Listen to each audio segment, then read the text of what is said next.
This is Market Kitchen Big Adventure, the show that inspires you to get cooking and eating as we show you the very best produce that Britain has to offer.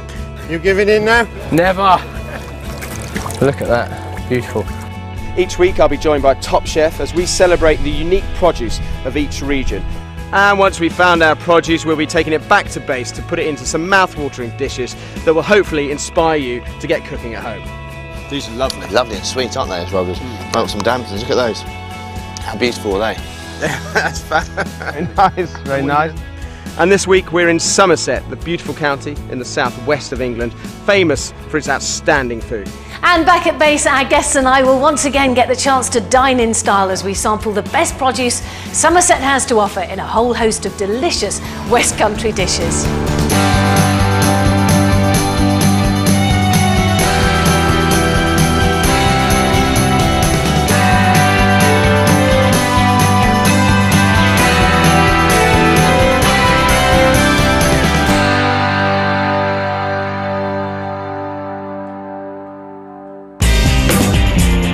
We've come to Somerset to discover some of the best produce that this county has to offer and find out what makes the area so special when it comes to food.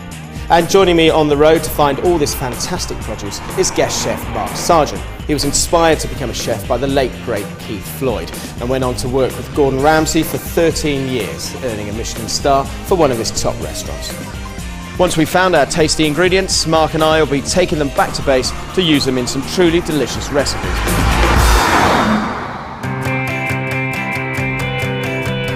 In search of quality produce, Mark headed off to Burcott Mill. He's meeting proprietor Steve French, who recently escaped the rat race to run one of the last remaining Victorian flour mills. Wow.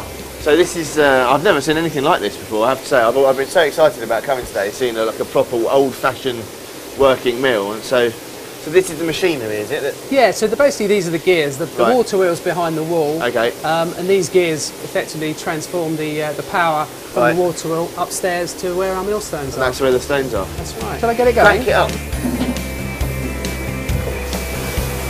Get that.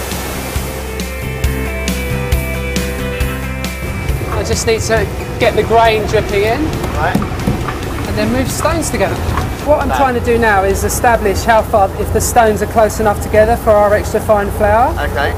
This bit's quite active, but Yeah. once you've set it up, it basically runs itself.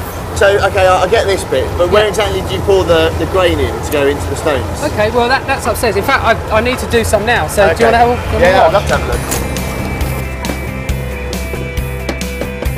Basically, the stones are in here, Yeah. and we just tip the grain in here. So if I open this up, you can see the grain. Wow.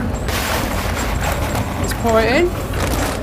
So obviously, you know, you have like the kind of the museum side of things. But I mean, is it a viable business for you? If you think about it, the only real big cost is the grain that we put in. Right.